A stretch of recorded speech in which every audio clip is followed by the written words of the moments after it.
याद है किसी को? निद्रा वासना।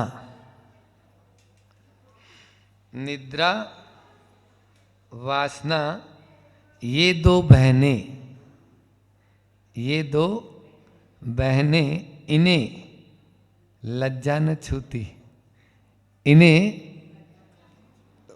लज्जा न छूती। आज भी आचार्य श्री शायद हाइकु देंगे, पहले अन्य बात कर रहे हैं।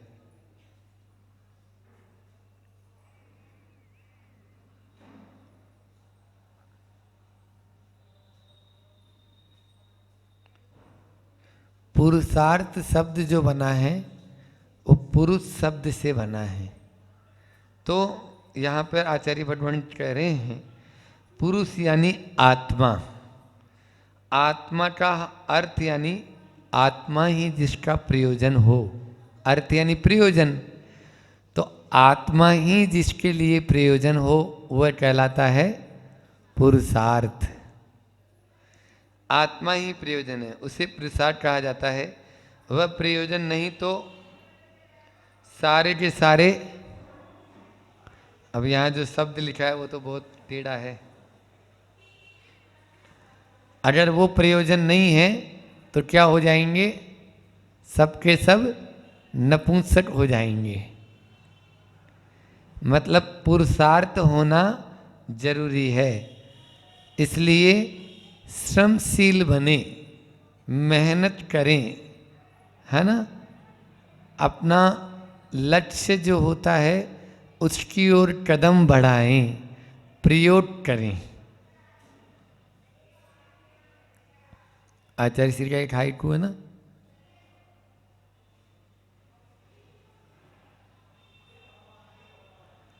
नपुंसक हो, नपुंसक हो मन ने पुरुष को, मन ने पुरुष को पछाड़ डाला। मन ने पुरुष को पछाड़ डाला। होता ही उसके मन में बहुत शक्ति है। अभी अभी अपन पढ़ के आ रहे हैं कि साता वेदनीय और असाता वेदनीय, हमने प्रवचन भी किया। इन पूरे जो कर्म हैं, 8 कर्मों के ऊपर जब हमने श्रृंखला थी कर्म कैसे करें, उस समय प्रतिदिन एक एक सूत्र इनके लेते थे कि किस प्रकार से हम इन कर्मों से बच सकते हैं और जो बांधे हुए कर्म हैं उनको किस प्रकार से दूर कर सकते हैं। तो उसी में आया अभी कि सबसे पहले है दुख। दूसरा हमें दुखी नहीं कर रहा, हम अपने ही स्वयं के परिणामों से ही दुखी हैं।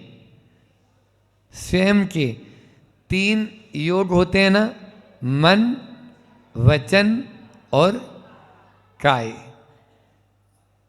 काय में बाद में आता है, पहले मन में उपजता है, फिर वचन में आता और फिर काय में आएगा। तो हम बार बार अरे मेरे तो घुटनों में बहुत दर्द हो गए, अरे मेरे तो पीठ में दर्द हो रहा है, अरे मेरे तो माथा में दर्द रहता है। अब स्वयं ही उसको बार बार रिपीट करेंगे तो वो दर्द बढ़ेगा या कम होगा बोलो? बस मन ने पुरुष को पछाड़ डाला, नपुंसक हो। ये हाइकु याद रखो कि हम उसमें कितनी अपनी भूमिका निभा रहे हैं। और ये मैंने प्रैक्टिकल किया कई बार देखा कि ऐसा न हो जाए, है ना। या एक छींक आई, अरे अब आज तो अपन को सर्दी हो गई ऐसा लग रहा है। तो अब ये मन में अपन ने पहले से ही सर्दी डाल दी ना, समझ में आ रहा है? आप मन से हार चुके हैं और जैसे ही मन में आ गया वही चीज कोई पूछेगा या बात करेंगे तो वचन में भी आ ही जाती है, और आए चाहे नहीं आए, और काय में दिखना स्पष्ट नजर होता है। इसलिए यदि आप बड़ी से बड़ी बीमारी को भी पकड़ना चाहते हैं या उसको हराना चाहते हो, बीमारी के आगे घुटने अपन को नहीं टेकना, वो बीमारी टेक के चला जाए, तो आप उससे बच सकते हैं। आप जो है देखते हैं पहले कोई भी जांच नहीं करवाता था, है ना, अभी भी नहीं करवाते। जो समझदार आदमी होगा, बेवकूफ होगा तो कराएगा वो तो। हाँ, अब वो रूटीन चेकअप या मतलब बना मेंबर ही बना लिए उन्होंने। ऐसे ये क्या हो रहा है ये आपके लिए। और फिर वो सबसे बड़ा कीड़ा महाराज भी नहीं निकाल पाते, आचार्य श्री जी भी उसको उसके दिमाग से नहीं निकाल पाते हैं, क्योंकि जो वो डॉक्टर बोल देगा आपको उसकी बात पर पूरा विश्वास होगा, महाराज की बात पर कोई विश्वास। वो कह देगा कि मूंग की दाल का पानी और लू की रोटी खाना है तो आप खाना शुरू कर दोगे। महाराज कहेंगे तो महाराज जाओ, आप काट लाने हमारे पीछे पड़े हो, और कोई नहीं मिला क्या आपको, आप खाली हमारा सब चीज़ छुड़ाना ही चाहते हो। लेकिन उसको नहीं बोलेंगे। और पैसे भी जेब से निकाल के 100 के 2 से के होते हैं ना, नोट होते हैं, वो दे के भी आते हैं उनको। हाँ देखो वर्षा क्या बोल रही है। तो हाँ ये क्या है, ये अपना। इसलिए कभी भी देखो, अगर नेचुरोपैथी में तो एक सिद्धांत है, प्राकृतिक चिकित्सा जो हमने किया है तो उसमें तो ये सिद्धांत है कि यदि ऐसा ही होता तो उस जो अपने यहाँ तो नहीं मानते कि किसी ने ये शरीर अपना कर्म से बना है, लेकिन वो मानते हैं कि परमात्मा ने ये शरीर बनाया है। एक कोई शक्ति है जो ब्रह्मा विष्णु महेश जो कहलाते हैं ना, तो ब्रह्मा के माध्यम से उत्पत्ति या ब्रह्मा ने बनाया है, तो बनाया है तो फिर वो उसको ट्रांसपेरेंट बना देता ना।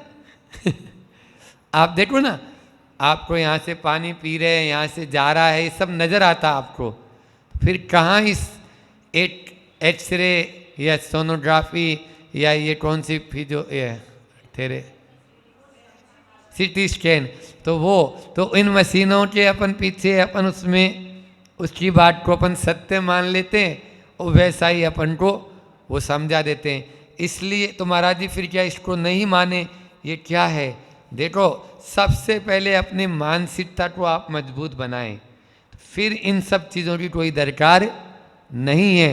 यदि कैंसर भी है तो भी ठीक हो जाएगा, हो जाता है, कब आया और कब चला गया कोई मालूम ही नहीं है।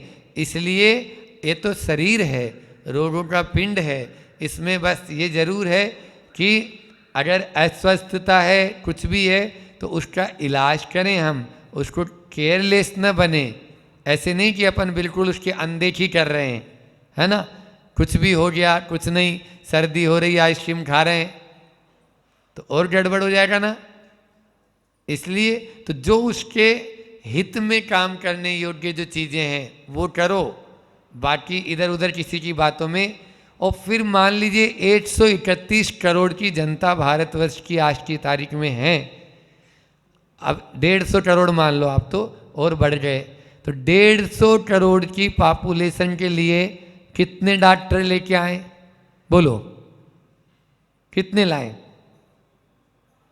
तो वहाँ तो आपको लाइन ही लगी रहेगी ना रेलम पे, रात के 12 बजे तक भी नहीं उठने दिया। अभी परसों नरसों की बात है, 11:30-12 बजे तक वो देख रही है आपके आयुर्वेद में।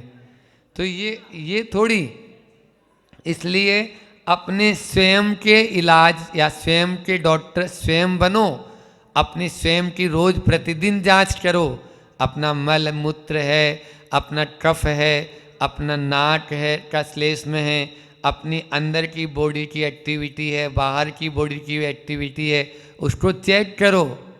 फ्लाइट होती है ना, फ्लाइट जब एयरपोर्ट से उड़ती है ना तो उसका पायलट पहले से चेक करता है, बाकी 10 आदमी और चेक करते हैं, उसमें 10 आदमी लगे रहते हैं। नीचे टायर भी चेक करेगा, ऊपर से डीजल भी चेक करेगा, फ्यूल भी चेक करेगा, ये भी उसको भी खोलेगा, पीछे से भी खोलेगा, आगे से भी, ब्रेक भी, ये भी, इसकी स्पीड भी, सबको देखते हैं। फिर इस फ्लाइट को क्यों नहीं देखते आप बोलो। क्या कितना समय देते हो आप? अस्पताल में तो 8-10 घंटे दे दोगे, वहाँ डॉक्टर के यहाँ लाइन में 10 घंटे दे दोगे। आप प्रतिदिन 1-1 घंटा, आधा-आधा घंटा इस शरीर को दो ना। आप अपने शरीर को पाँव के अंगूठे से लेके सिर के बाल तक चेक करो। हाँ, हाथ लगा के मेरे यहाँ दर्द तो नहीं है, मेरे यहाँ ठीक तो है, हाँ ये ठीक है, ये ठीक है, हाँ ये भी बिल्कुल सही है, कमर बिल्कुल अच्छी, हाँ यहाँ थोड़ा सा है, हाँ। अब सुनो, अब यहाँ पर है तो आप हाथ लगा के मेरा ये सारा दर्द जा रहा है, मेरा ये सारा दर्द भाग रहा है, मेरी श्वास के माध्यम से ये पूरा दर्द बाहर जा रहा है, बस हो गया ठीक। ये लो 1 सेकंड में ही हो गया, दूसरे की हीलिंग की जरूरत ही नहीं है, यहाँ तो खुद की हीलिंग हो रही है। बोलो, आप उसको पूछेंगे ना तो ये भी आपकी बहुत कद्र करेगा, और आप इसको नहीं पूछेंगे तो पेरेगा आपको, पेरेगा ये तो। हाँ, थोड़ा सा पूछ लिया, बेटा है सुबह सुबह उठे थोड़ा सा, भैया हाँ ठीक है ये कर लिया, ज़्यादा इस पर ध्यान नहीं देना है, लेकिन उतना ध्यान दो जितना ज़रूरत है, जितना ज़रूरत है। फिर देखो वीणा में 7 तार होते हैं, ढीला छोड़ दोगे तो भी नहीं बजेंगे, और टाइट कर दोगे तो टूट ही जाएंगे। इसलिए जितना ज़रूरत है उतना टाइट करो, फिर देखो उसमें से धुन निकालते रहो, जो धुन निकालोगे वही आएगी आराम से। बस ये शरीर भी उन वीणा के 7 तारों की तरह है, इसका उपयोग कर लो, आप बजाएंगे अच्छे से बजेगा, नहीं तो तुम्हें बजाएगा ये, और दिन भर आपका मजा लेगा। फिर आया बुद्धिपूर्वक राग को पहले हटाओ, कर्म के उदय से नहीं, कर्म के उदय में हो रहे हैं। मतलब कर्म के उदय से नहीं, हम लोग हर चीज़ को कर्म के उदय में मान लेते हैं, ये भी गलत है। अरे अब कर्म का उदय ही ऐसा था तो पहले अपन को अपना भी तो देखना है। मान लीजिए कर्म का उदय तो है, आप गिर जाएंगे, लेकिन आप संभल के चल रहे थे कि नहीं चल रहे थे? ये तो देखो, खुद संभल के चल नहीं रहे और गिर गए तो बोले अरे अब कर्म में ऐसी लिखी थी क्या करें, तो ये भी गलत है ना।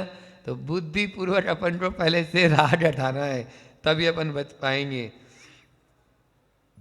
मोक्ष मार्ग में दूसरा ही सबसे बड़ा सिर दर्द है। जो दूसरा अध्यात्म हुआ या मोक्ष मार्ग हुआ, इसमें जहाँ द्वैत होता है ना, 2 जहाँ हो गए, बस वो दूसरा क्या करेगा, सिर दर्द बन जाएगा। इसलिए 2 का झमेला नहीं, 1 अभेद की बात करो, भेद की बात मत करो। जहाँ भेद होता है वहाँ पर आनंद नहीं आता है, और जहाँ अभेद होता है वहाँ पर आनंद आता है, एक में एक हो जाते हैं। क्या बोल रहे हैं? 14 आज तो नहीं है, पर तो शुक्रवारी है। उन्हें न भूलो, आचार्य श्री जी ने हाई को दे ही दिया, उन्हें न भूलो जिनसे बचना है वक्त वक्त पे, है ना? पढ़ा होगा आप लोगों ने, अर्थ कोई बताएगा? सरल है।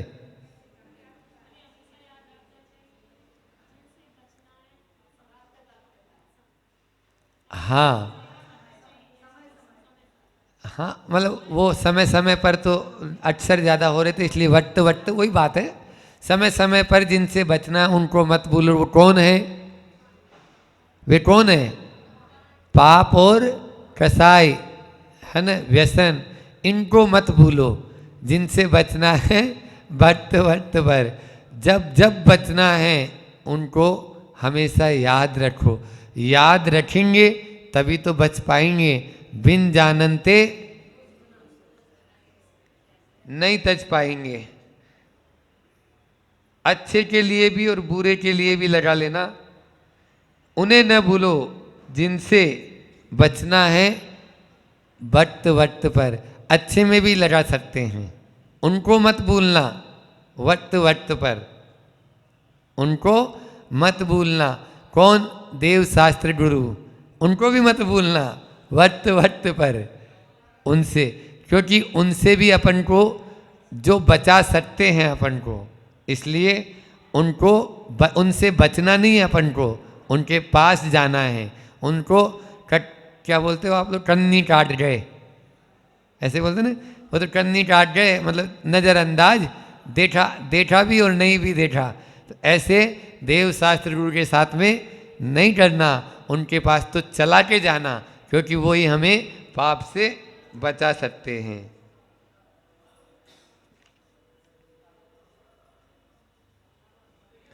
अभी अभी अभी पढ़ के आए अपन, अकेले में रोना भगवान की स्तुति मानते हैं। रो अकेले में, ठीक है ना, अकेले में रोएंगे, अपने कष्ट मतलब यानी जो है किए हुए पाप को, अनर्थ को याद करते हैं। कुछ लोग होते हैं जैसे ही भगवान के दर्शन करने के लिए आते हैं और आँख से पानी शुरू हो जाता है। होना भी चाहिए, क्यों नहीं होना चाहिए कि हे प्रभु आप तो इतने परम पवित्र हैं, प्रभु पतित पावन, और हम लोग तो अपने आप को दूध से धुलावा मानते हैं दूध से धुलाई मानते हैं, और क्या कभी ऐसे भाव लाते ही नहीं है कि मैं अपावन हूँ। जब अपावन मानेंगे तभी तो पावन होने की बात करेंगे। आई बच्चों को सिखाई थी स्तुति पूरी पाठशाला में। वीतरागता में राग रत्ना, ये राग नहीं है, रत्नत्रय के प्रति तो राग रत्ना वात्सल्य कहलाता है। बहुत अच्छी बात कही है गुरु जी ने कि वीतरागता या रत्नत्रय के प्रति जो राग होता है। अभी आप यहाँ लोग बैठे हो तो बिना राग के आप नहीं आए, लेकिन ये राग नहीं है, ये संसार की आग को शांत करने वाला है। समझ में आ रहा है? हाँ, इसको राग नहीं मान लेना, अन्यथा इसको राग मानेंगे तो बंटा ढाल हो जाएगा। मूठ माटी में करुणा एवं वात्सल्य की बात हमने सुंदर शब्दों में लिखी। मूठ माटी में उन्होंने लिखा है कि दूसरों की जो दुख को देखकर रोता है वह दया है, करुणा है। वह दया है, करुणा है। और अपने कष्टों को देखकर रोता है, अपने दुखों को देखकर रोता है, वह दया नहीं है, वह पाप है। वह पाप है, पाप बंध का कारण है। इसलिए अपने कष्टों के प्रति सहनशील बनो, अपने कष्टों के प्रति सहनशील बनो, दूसरों के कष्टों के प्रति संवेदनशील बनो, दूसरों के कष्टों के प्रति संवेदनशील बनो, सबके प्रति स्नेहशील बनो, सबके प्रति स्नेहशील बनो। एक और है, मतलब अपने कष्टों के प्रति जो है ना सहनशील बनना बहुत जरूरी है। और तभी हम सबके प्रति स्नेह, हाँ सबके प्रति स्नेहशील तभी बनेंगे जब हम दूसरों के प्रति ऐसा व्यवहार करेंगे और अपने प्रति ऐसा, मतलब अपने कष्टों को देखकर कभी भी घबराएं नहीं। कई जैसे होते हैं ना, अपने कष्ट नज़र नहीं आते। बहुत सारे लोग होते हैं जो दूसरों की पर पीड़ा को देखकर अपनी आंखों में पानी लाते हैं। उनकी ही साधना करना बहुत अच्छा है। इसलिए दूसरों को कोसो नहीं, और दूसरों को देखकर कभी भी, अभी थोड़ी देर, हाँ, अभी दूसरों को देखकर कभी भी जो है अपने आप में ग्लानि का भाव भी नहीं लाना चाहिए। एक निर्विच चिकित्सा गुण आया है, क्या आया है उसमें? यही है निर्विच चिकित्सा गुण में कि आप दूसरों को देखकर यदि ग्लानि कर रहे हैं, दूसरों के धर्म के प्रति ग्लानि कर रहे हैं, तो आपका निर्विच चिकित्सा गुण नहीं पल रहा है। इसलिए अन्य, मैं बड़ा और दूसरा छोटा, मैं उच्च दूसरा तुच्छ, ये होता है नहीं होता है? बोलो, घर परिवार में रोज होता है।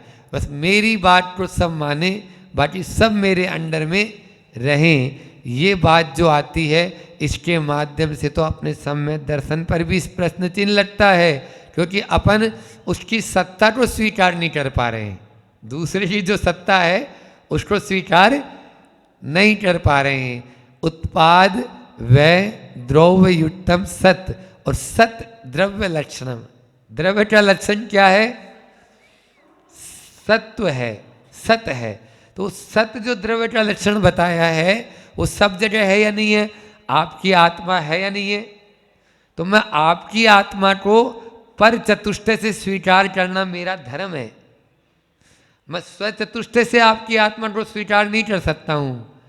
हाँ, आपका पर द्रव्य, पर क्षेत्र, पर काल और पर भाव, और मेरी आत्मा के लिए मैं, मेरा स्वचतुष्टय है, मेरा अपनी द्रव्य, अपना क्षेत्र, अपना काल और अपना भाव। इसलिए पर चतुष्टय को पर चतुष्टय की तरह ही हमको यानी जो है उसको स्वीकार करेंगे, तब ही हम जो है मोक्ष मार्ग में भी आगे बढ़ पाएंगे।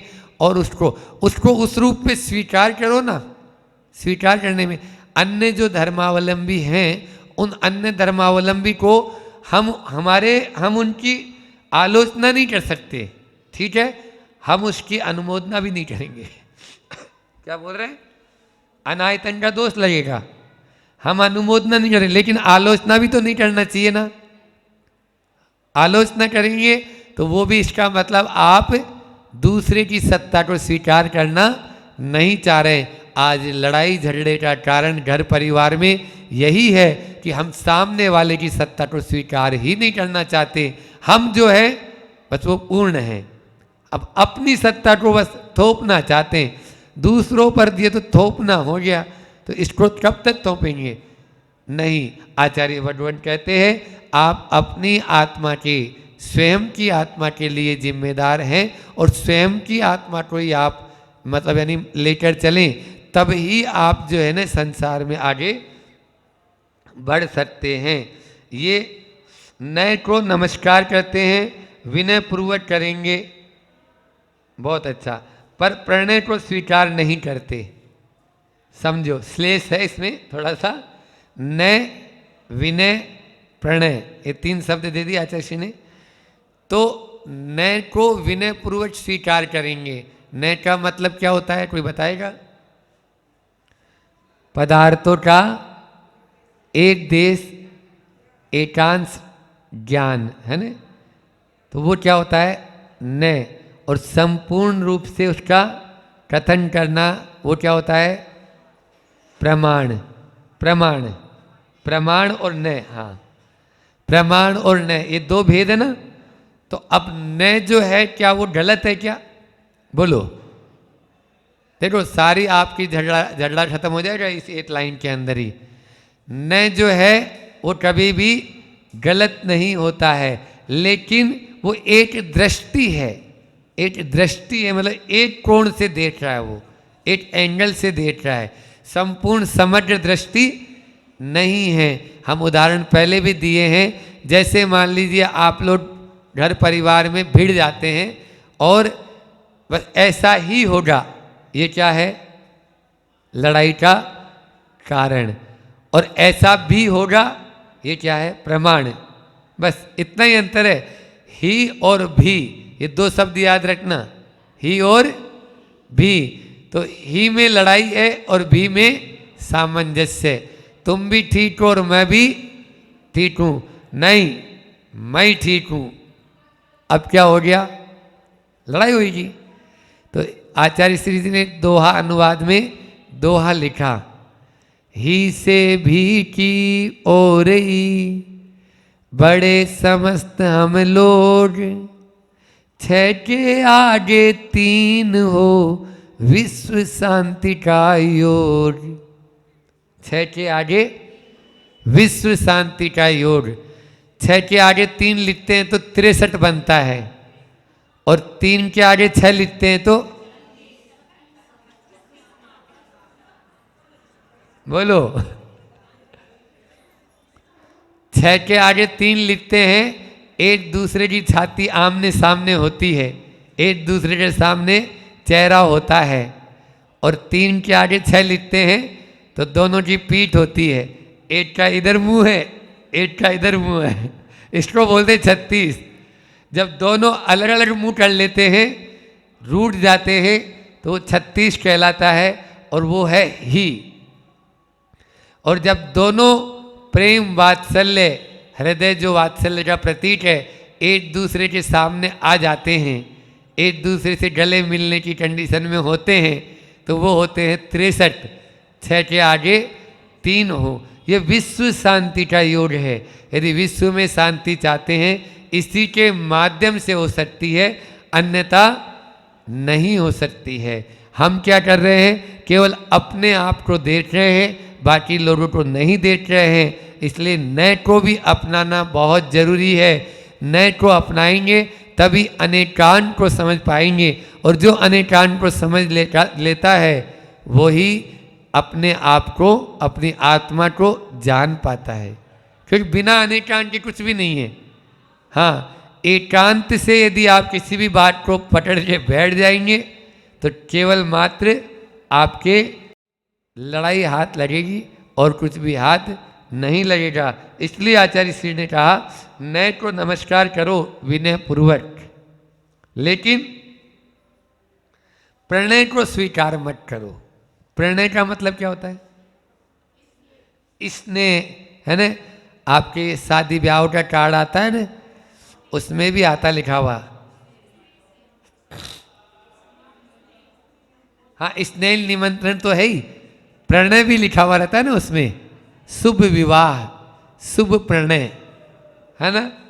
प्रणय भी दो का संबंध जहाँ हो रहा है ना, वो प्रणय कहलाता है। ठीक है ना। तो वहाँ पर ये प्रणय का, तो प्रणय को स्वीकार मत करो।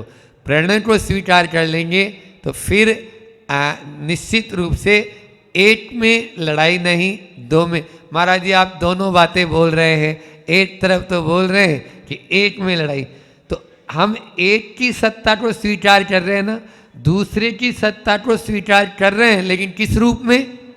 उसी रूप में। वो मेरे नहीं और मैं उनके नहीं, हम उनके नहीं, ऐसा समझ लो।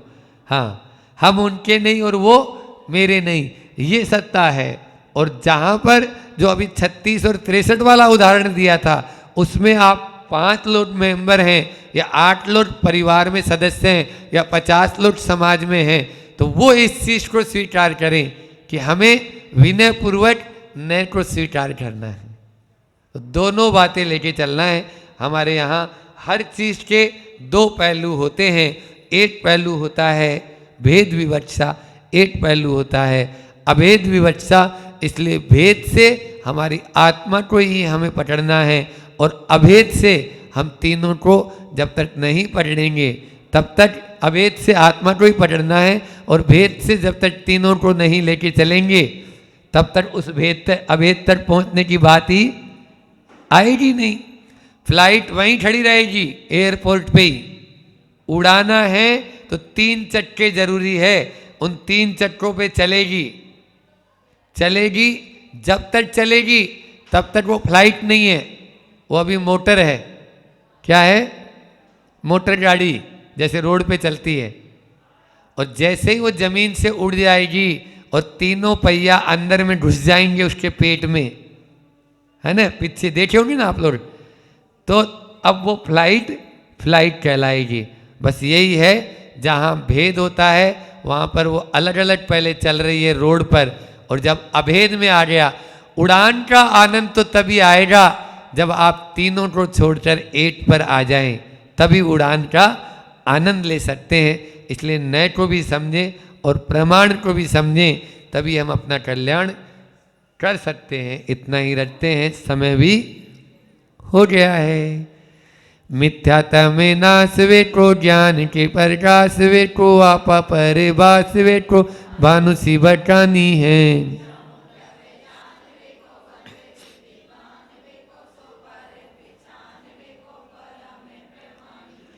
अनुभव बताए वे को, जीव के जताए वे को, काऊ न सताए वे को, जहाँ तहाँ तार वे को।